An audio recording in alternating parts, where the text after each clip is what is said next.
All right, Buck fans, welcome back to another episode of the No Quarter Given podcast presented by Beef O'Brady's. Beef O'Brady's on the corner of Bush Boulevard and Himes Avenue here in Tampa over the Carrollwood, Forest Hills area. Definitely come out to Beef O'Brady's for all of your sports viewing action. Peter, Blake, and I, who'll be joining us here in just 5 seconds or so. We'll be out there Thursday night previewing Bucs Ravens, a 3-4 edition, Peter, Blake. Bucs, Ravens. Can you believe we are 3-4, my man? No, I can't believe it. I mean, look, if you told me you're going to lose to the Chiefs and the Green Bay Packers, that's one thing. But you're losing to the Pittsburgh Steelers and the Carolina Panthers. Are you serious? They just fired their coach. They just traded Christian McCaffrey. They just traded Robbie Anderson. They have a third-string quarterback, and you put up 3 points? You should be ashamed of yourself, Tampa Bay Buccaneers. I don't know what's going on with this team, but, starting the broadcast, I was putting both hands over my face because just to relive this complete and total abomination of a game is just stressful. Well, we're going to go through each part of the game, so we're going to give you plenty of time to sound off, my man. Yeah. So, again, 3-4 Buccaneers. I would have to say, for my money, this is probably the worst performance in the last 4 to 5 years of the Buccaneers, given what was expected and all the that kind of stuff. I mean, we've gotten beat bad before, but it wasn't about the point differential. Sure, it was terrible, 21-3, but I just don't. Again, we've talked about this for the last couple of weeks.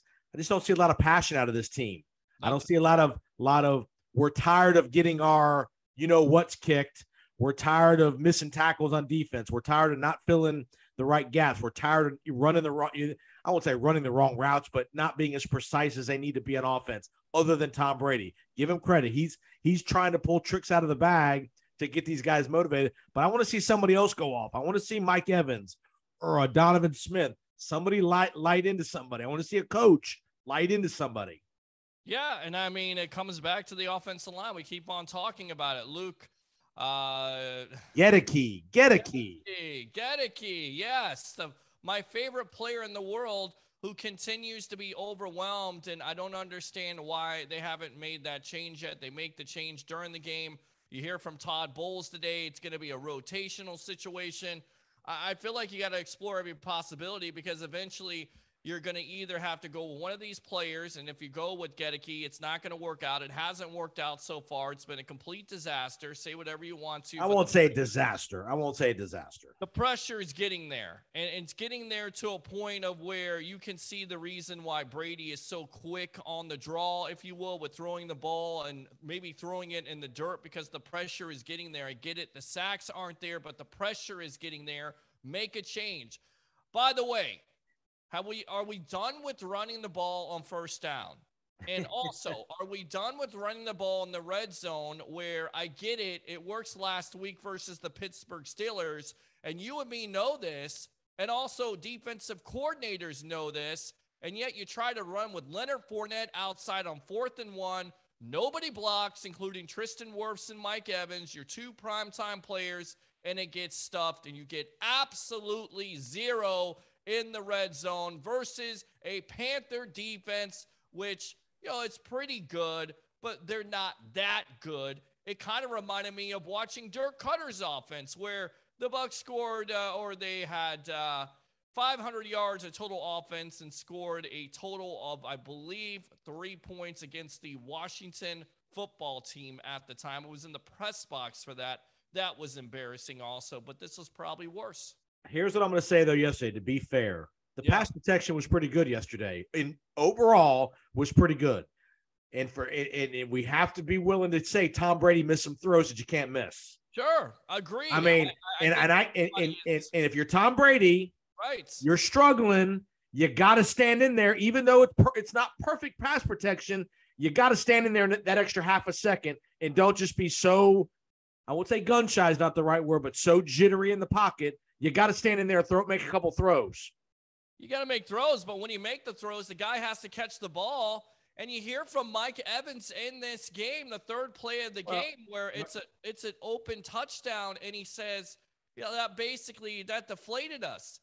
if that's your mindset at that juncture, then we've got a mentally weak team here that needs to really get something together, because they definitely need to be have some fire put under them, if you will, by somebody, a coach, Todd Bowles, Byron Leftwich, leadership. I mean, you lose Gronk, you lose Sue, you lose JPP, you lose Ryan Jensen, you lose Ali Marpet. And we felt like, you know what? Jason Light could do no wrong with some of the moves he's made. And you're just missing that leadership right now. And it really is hurting this team. Here's what I would say, though. We got enough leadership. You got Donovan Smith. You got Levante David. You got, Devin White, who we've all perceived to be the leaders. We've got, you've got Vita Vea. You've got Tristan Wirfs in his third year. You've got enough veteran guys. You don't need to have those guys that are not here. You need to be able to have the leadership of the guys that are here. And these guys. Explain to me how you lose to the Pittsburgh Steelers and you lose to the Carolina Panthers. No passion. No passion, no points, no game plan, no heart, no skill, no execution. I mean, we've heard that. I'm in favor of it at this point after hearing this all through the last 2 weeks. No execution, no execution. Again, I'm in favor of it. When is this going to turn around? When are we going to stop hearing the same things over and over again? And at the end of the day, let's say you lose to the Baltimore Ravens and it's embarrassing on Thursday Night Football. And by the way, Bucs historically, go to buckpower.com if you want to look this up, do not have a great record on Thursday night. If you lose in embarrassing fashion, are there changes coming? Are you going to change the offensive coordinator? Are you going to bring BA back? Are you going to make that ain't happening, bro. I know that's speculation. I don't know I don't know what the answer is to it, because you talk about talent, you talk about all the leadership.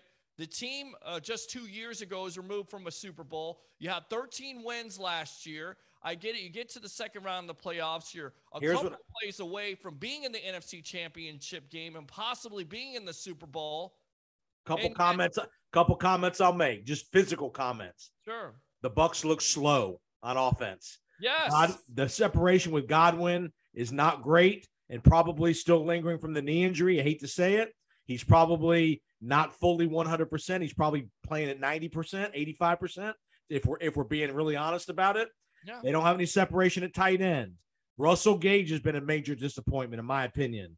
To me, that the third wide receiver spot with no Julio, and again, Russell Gage has been, to me, average at best, if not below average.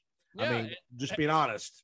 No, to be honest about it, and you look at the free agency signings, we thought Julio Jones was going to make an impact. He did in Dallas, and then ever since then, he's had a bum knee. You talk about Keon O'Neal. You talk about Logan Ryan, who made an impact but is now hurt. Hakeem Hicks, who is now hurt. Right. I mean, those are the type of players you get, these big-name players, and they haven't made those contributions to this team, and that's what's hurting them right now. And that's the danger when you go out and get these veterans that are close to the end of the road. They're a little more – the reason that they're free agents for one-year deals is because they have a history of injury and they're close to the end of the road. So that's the double-edged sword when you get a veteran team like we have, when you don't have a whole lot of youth and speed. That's the danger you have, is these older guys get nicked up and they stay hurt longer than a younger guy would. And here's the thing. You mean to tell me that the Jets and the Giants are more talented than the Tampa Bay Buccaneers? No, but they're younger and they're being coached better. There you go. I think that's right there. That's the $1 million question. They're being coached better. And a lot of people felt like, losing BA was not going to be a big deal, was going to be a great transition with Todd Bowles and Byron Leftwich. And it's not. Because you're missing a two-time coach of the year. You're missing a Super Bowl champion who, by the way, is going to go into the Ring of Honor. And a lot of fans were like, well, this offense is going to be better. They're going to be balanced. They're not. Right? They're not better. They're worse. They're getting worse every week, and there's nothing that looks like it's going to change. I'm sorry to be so pessimistic, but in the reality of the situation, you look at it. Well, how many points did they score? Let's go through some of the stats. Let's go through some of the stats from the game. Please. 16 carries, 46 yards. Third and fourth and one woes continue. They cannot, for whatever reason, cannot get a third or fourth and one, unless it's super creative in the playbook. Obviously, you had the Mike Evans drop touchdown pass. Only one sack in the game. Only 3 quarterback hits in the game. And again, I know Carolina didn't throw the ball much, so part of that is schematically designed for Carolina not to be dropping back 7 steps. So it's a lot of quick throws, and I get that. So again, I'm not going to kill him for that stat in that game, but no turnovers by the defense in 3 weeks. Not one. Yeah. PJ Carolina, 173 yards rushing. That's the one that kills you. And in that kind of ball control kind of game, 173 kills you.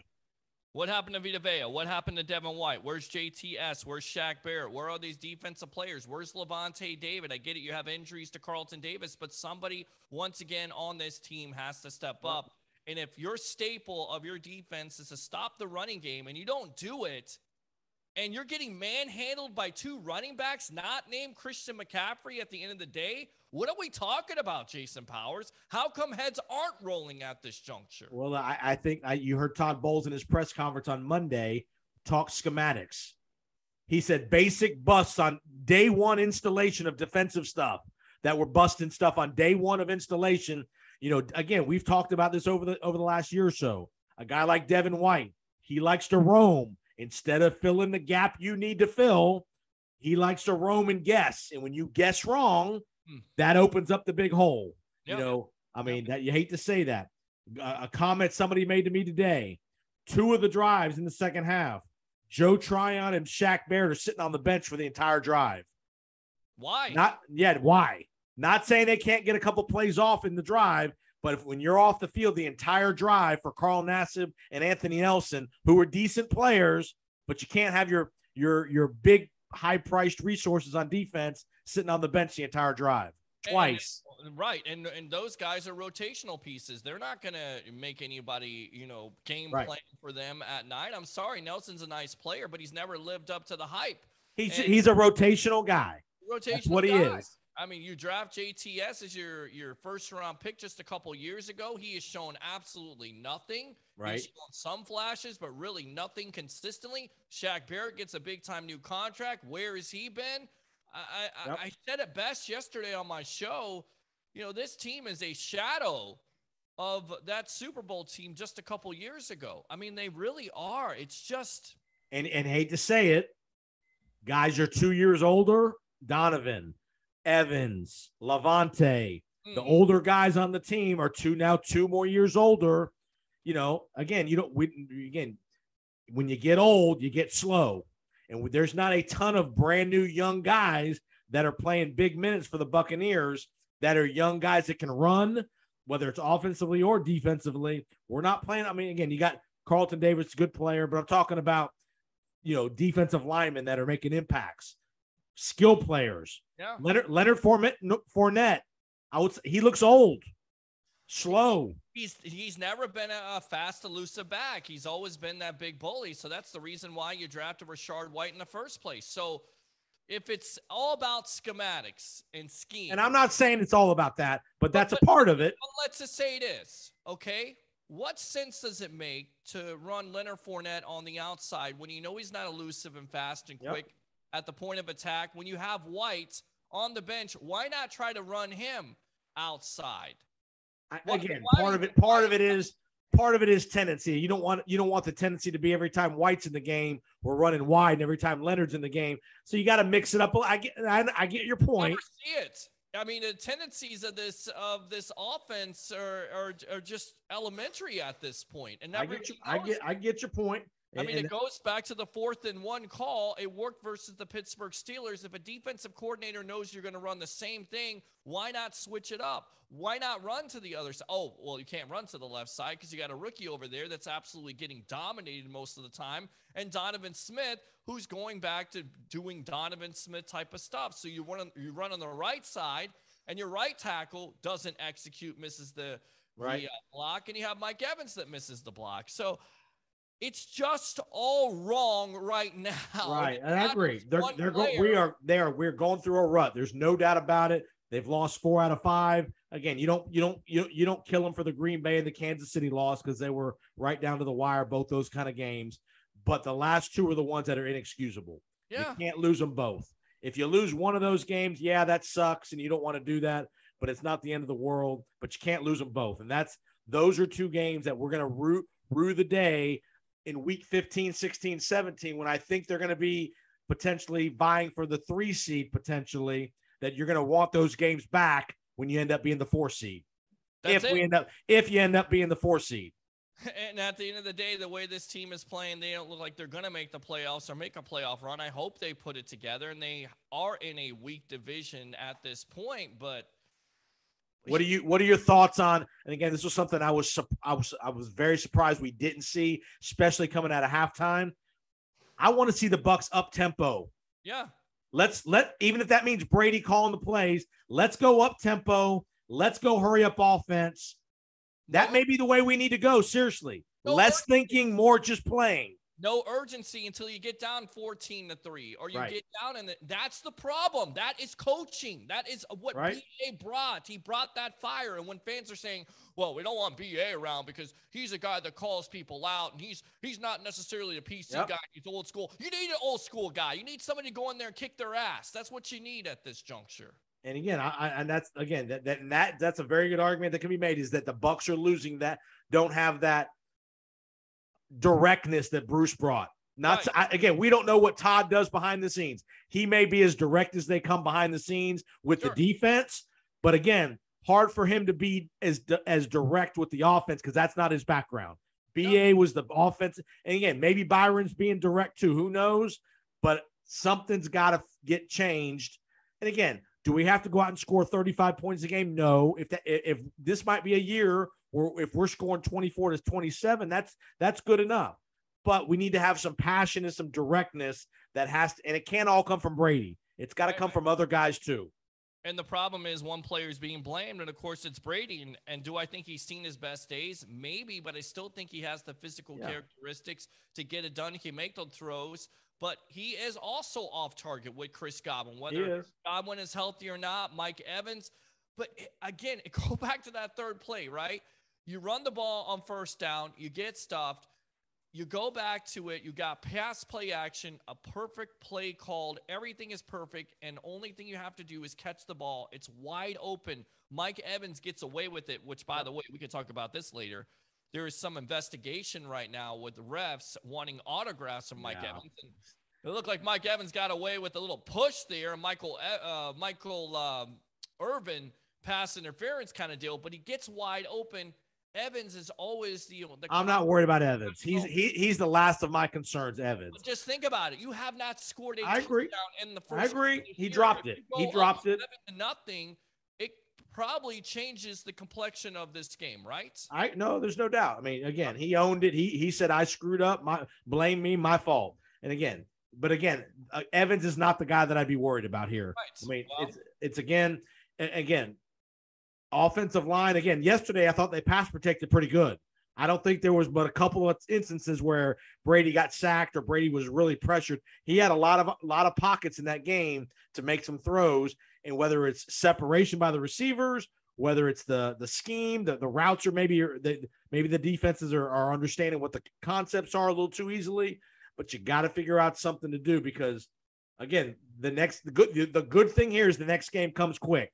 So maybe there's a get back on the field Thursday night and let's get back at it. Again, we're going to talk about the Ravens here in just a few minutes, but I mean, this is something where Brady's talking, and if you listen to Tom Brady on his Let's Go podcast, he just keeps talking about the process and execution, which leads me to believe maybe there are some guys on the offensive side that are not putting in the little bit of work needed, the pass catching skills, the running the routes to the right depths, and working on those things in practice as much as they maybe once did.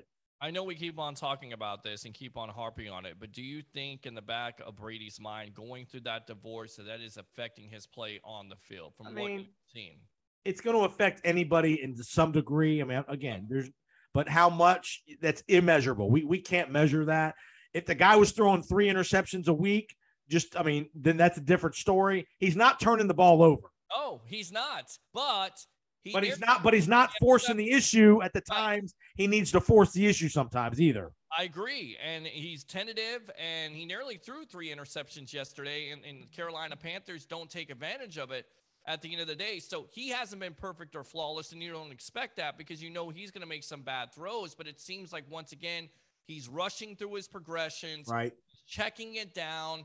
You're checking the ball down. I don't think that's all play calling. I also think that's Brady. When you have a 3rd and 8 or 3rd and 9, and we know those situations are not the ones the Bucs want to get into, you can't throw the ball 4 to 5 yards. You can't do that. I agree. Those are the ones that frustrate you when it's 3rd and 7 and we're throwing a 3-yard crossing route. Right. And then you go for it on 4th down and you run the ball outside with Leonard Fournette. I mean, that to me is just like, it's the death knell at this point. And you're just shaking your head watching that game yesterday. And I feel bad for a lot of Bucs fans out there because they're absolutely frustrated, as they should be. There was many expectations coming into this year. I get it. The year's not over with, but all you heard from Brady and this team was how they were upset about losing to the Rams in the divisional playoff, how there was unfinished business. This team faces the Rams in a couple weeks. I know the Rams are having their problems, but they're starting to get it together. Do you really feel confident that this team can play up to the Rams at this juncture? I don't. We'll see what they do on Thursday night, one step at a time. But that was the goal in the offseason. And to me, unfinished business right now is just to put a good quarter together to score a touchdown. Right. I mean, here's what I'll say. Most teams in the NFL, if we're honest and we're objective every year, most every team in the NFL goes through a 3 or 4 game stretch where they don't play well for whatever the reasons, injuries, coaching, whatever. Every team has that 3 or 4 week stretch. We're seeing Green Bay now struggling mightily. This is hopefully the Bucs 3 or 4 week stretch where they're just really not playing well. And again, you got to get out of it though. This is, again, it's hard work. It ain't snap your fingers and we're out of it. It's a total team effort. All 53 guys. I mean, do you make a move, whether it's through a trade, just to shake up the locker room a little bit? Do you, I won't say bench somebody's not the right word, but do you reduce somebody's playing time a little bit? Why not bench a veteran guy who's maybe just not doing what he needs to be doing? Do you reduce his snaps a little bit? I don't know. What do you think? I mean, to me, the goal is if you're all in with Tom Brady and this could possibly be unfinished business in Tom Brady's last year, you have to do everything that's possible to win and put yourself in the best situation to win. And right now, the players that are on the field and the coaches that are coaching are not putting this team in the best position to win. So if you have to bench players, if you have to hurt people's feelings, if you have to demote, you have to do whatever you have to do to win games. You're not doing it right now. Do something different, because we all know if you continue to do the same thing over and over again and expect different results, my friend, my tag team partner of the world, we call that insanity. And I'll say this. We got a lot of high-priced guys on defense. You got Vita Vea, you got Shaq Barrett, Devin, Levante, Carlton Davis. It's time to play ball. You play like you're a $15 million player. We paid you a lot of money. It's time to get busy and do what you got to do. Are you excited about extending a Devin White at this juncture? Again, we'll see. Again, it's only I'm asking you right now, with his play on the field, just this year alone. No, as of right now, I make Devin White play the 5th-year option. Okay. I'm not giving Devin White $18, $19 million a year after this. Again, we're only 6-7 games in. I get it. Things could drastically change in the next 8, 9, 10 games. And I know he was named Defensive Player of the Month in September, had some good games, but I need to see the leadership out of Devin White. And it's easy to play ball when things are going great. I want to see it like Todd Bowles says. It's as dark as it's been here in a long time. Right. I mean, it's like the dark ages, like, oh my gosh. I mean, he's saying this, he's saying a couple weeks ago, there's some players on this team that are still living off the Super Bowl. Who are they? Because bench them at this chunk, like bench them. If they're not playing up to snuff, bench them. Make some changes at this point. And the frustrating thing about White is we know how talented he can be, right? We know a couple years ago in that postseason where he basically took over games, and we're seeing him regress right before our eyes. We're not seeing him make that impact. You know, the player that I wanted at the time was don't let's don't question the Devin White pick. I'm just let's saying, don't question that. He's been a great. I love Devin White, but I want to see progression. You see that from Quinnen Williams. You see that from other players in that draft. You're going to pay him possibly $100 million. He's got to earn his money. I want to see Shaq Barrett and Joe Tryon-Shoyinka get busy on the outside, because those are the two guys that will allow Devin White and Vita Vea to do more damage in the blitzing game and the run game if they're putting some pressure on the outside. If they're not putting any pressure on the outside, all the double teams are going to Vita Vea, and then the next guy is going to block Devin White and Levante David. Got to see some outside pressure. So much frustration, so many unanswered questions with this team. Special teams wise, Ryan Suckup keeps making field goals. We made a field goal on Sunday. That's a good thing. Jalen Darden actually had a couple good returns. And your punter right there. Probably the punter is Camarda's doing okay. Yep. Camarda's doing best fine. Player on the field. The problem is you're punting too much in the first half. Right. All right. Before we get to Paul Stewart in the montage with the Baltimore Ravens, doesn't look like Antoine Winfield's going to play Thursday. He had the concussion issue on Sunday in Carolina, which the moment that happened, I saw that. I was like, that's not going to be good. That's probably going to, because he's had he had a concussion last year, if I recall. He missed a game with a concussion. So not a good thing that, again, with the short turnaround, you're not going to probably 95%, you're not going to see Antoine Winfield. You're already down Logan Ryan. So, I mean, that makes it a little more challenging. Carlton Davis has been out, so we need them. Again, injuries are starting to again, you can't roll out there with D. Delaney. Good backup, but he can't be and Zion McCollum, they can't be your starting corners. Right. Along with Jamel Dean. And some of the defense they were playing this week, Zion McCollum, playing 5, 10, 15 yards off. I get it. It's just lack of confidence. That's a guy that doesn't want to get beat over the top. He's a young guy, and I get it. But all right, we're going to go to Paul Stewart with the Baltimore Ravens montage. We'll be back in just a few minutes with our Baltimore Ravens preview for Thursday night. We'll be right back.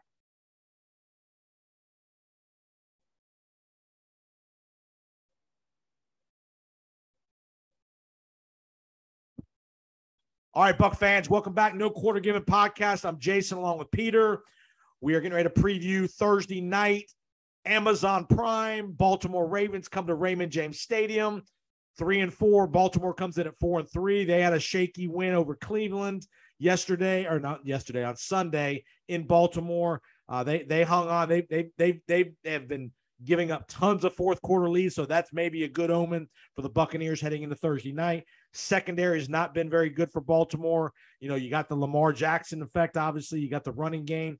Gus Edwards came back and played well Sunday against Cleveland. No J.K. Dobbins. He's going to be out a while, but you're going to have to deal with Gus Edwards. The running game of Lamar Jackson. Mark Andrews at tight end, who's a threat, big-time threat. Peter Blake, give me a little preview of what you want to see. Again, what makes you nervous about the Baltimore Ravens coming to town? Not being able to stop the run. I mean, because this defense, once again, was designed to stop the run. They haven't done it all year long. You weren't able to do it against the Carolina Panthers. You weren't able to do it against other teams. Why do I think you're going to be able to do it versus a athletically gifted player like Lamar Jackson, who's not only a quarterback and can kill you in the pocket in some instances, but will absolutely kill you on the ground? That's the matchup I'm looking at. And at this point, it'll be interesting for me. It'll be interesting what Todd Bowles does. Does Todd Bowles institute a spy a lot of this game? Because you can't let Lamar Jackson, again, wreck the game by his scrambling in passing downs. He's, again, make Lamar Jackson beat you through the air. The receivers are okay. Duke Duvernay, and you got Bateman, you got Mark Andrews, the tight end, really good player there. But do you employ a spy, Devin White? Is he the spy on Lamar Jackson in known passing downs? To me, that's going to be a critical element here in this game. Is how much do you make Lamar throw from the pocket?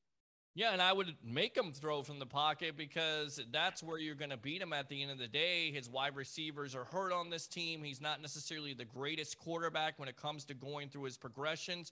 But the thing, once again, that you have to account for is his feet, his footwork, if you will, his mobility, he's able to scale the pocket and really make things happen. This matchup scares the heck out of me. And then on top of it, got to get pressure on him. Shaq Barrett, where you at? Stand up, please. Where's the real Shaq Barrett? Please stand up. Vita Vea, JTS, any of these guys. Where's the blitz from Todd Bowles? Where has that been? I get it, you're down in that back end, but where's the aggressiveness from this Todd Bowles defense? I haven't seen it, but I feel like that's what you got to do on Thursday night because you got nothing to lose. I mean, you're 3-4. You got to salvage this season. If you win, you're back to 500. But if you lose and you're 3-5, let's Let's come out and if I'm the Buccaneer offense, I come out and run no huddle offense from play one. Run a couple trick plays, run a double reverse pass, something. Get the crowd into the game because the crowd is gonna feed off what the Buccaneers do offensively. Again, the Buck crowd was so eager to want to explode and say, "There's our Bucs we know. There's the 25-yard throw." Again, you have a vulnerable secondary. Again, go after these guys. Again, I watched a lot of that game against Cleveland on Sunday. Their secondary ain't very good. Go after these guys. And I think the saving grace is Jason Powers because the Baltimore Ravens have blown a lot of fourth quarter leads this year. If you get down, the game isn't necessarily over. Right. I mean, 3 losses this year out of the jaws of winning at the end of the day, and you blow those leads in the fourth quarter. I mean, you could see a totally different record with this Baltimore Ravens team because they have to be disappointed with some of the losses they've had this year. So it's not over with. But you're exactly right. You have to have urgency in this game. You have to execute. You have to give Tom Brady the time. It has to be the onus every week because he is a 45-year-old quarterback. And if Chris Godwin isn't 100%, of course, it's always the usual suspects. It has to be Mike Evans that's going to step up and possibly, hopefully, Russell Gage. Who knows? He MRI and hamstring. I don't think he'll play Thursday just from the early reports.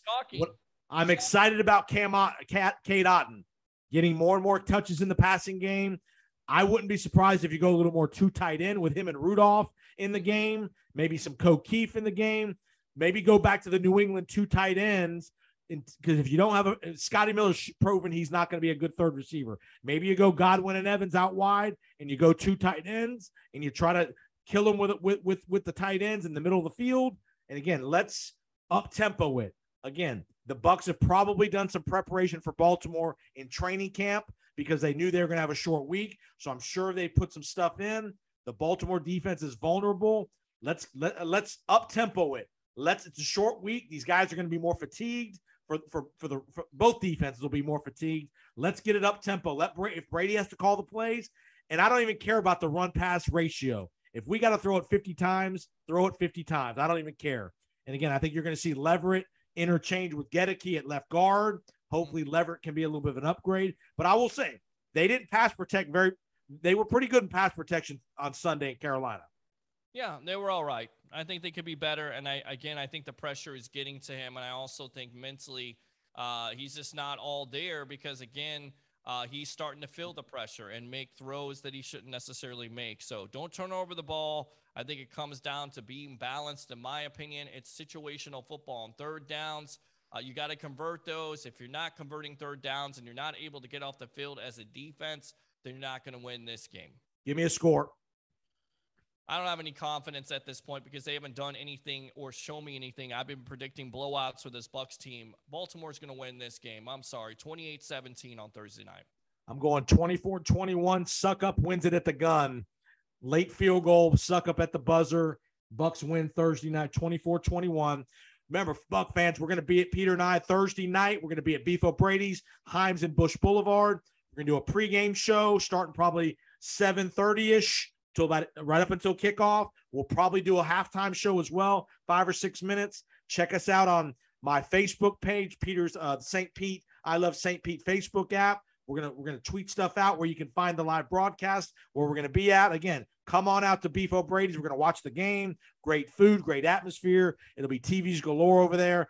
Peter, tell everybody where they can find John Line as well. Yeah, definitely look for me now on Tuesday and Wednesday nights. We kind of mix it up a little bit. Monday, Tuesdays, you never know. On I Love St. Pete, The Hub, and, of course, Amped Up Sports. Like and subscribe to the Sports Web and do 3 things for me. Bring your passion. Bring your excitement.